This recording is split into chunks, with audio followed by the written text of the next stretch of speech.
High, আমি স্নেহা চলে এসেছি তোমাদের সাথে নতুন একটা ভ্লগ নিয়ে। আর এই ভ্লগটা শুরু করছে একটা সুন্দর মন্দির দেখিয়ে। আর আজকে আমি চলে গেছিলাম আমাদের এখানে পৌর উৎসবে। আমি প্রথমেই একটা মিনি ভ্লগে বলেছিলাম আমি বর্ধমানের বাসিন্দা, আর আমাদের এই বর্ধমানে এখন হচ্ছে পৌর উৎসব। তো সেখানেই চলে গেছিলাম। আসলে মেলা হচ্ছে সমস্ত মানুষের ঐক্যবদ্ধনের মিলনস্থল। জাত পাত ধর্ম নির্বিশেষে সবাই মেলায় একসাথে সমাবেশ হয়। আর এই মেলাতে বিভিন্ন রকমের হ্যান্ডমেড জিনিসও উঠেছিল। আর এইখানটাতে ছোটোখাটো ফাংশনের মতো করা হয়েছিল, যেখানে অতিথি শিল্পী এসেছিল জোজো। এখানে একটা ঝর্ণার পয়েন্ট করা হয়েছিল যেখানে সবাই সেলফি তুলছিল। আর এটা ছিল গেট মেলার, যার ভিতর থেকে মূল মেলায় প্রবেশ করা যাচ্ছিল।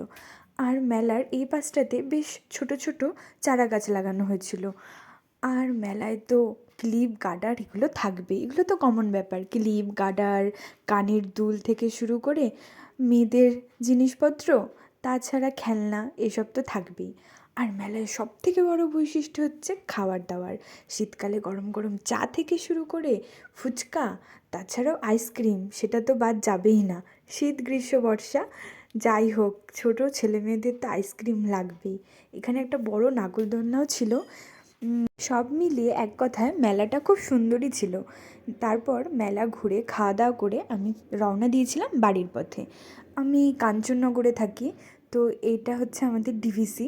আর এটা হচ্ছে আমাদের কাঞ্চন গেট। আমাদের কাঞ্চননগর থেকে রথতলা অবধি পুরো রাস্তাটা এত সুন্দর আলোয় সজ্জিত থাকে যে দেখতে এক কথায় অপূর্ব লাগে।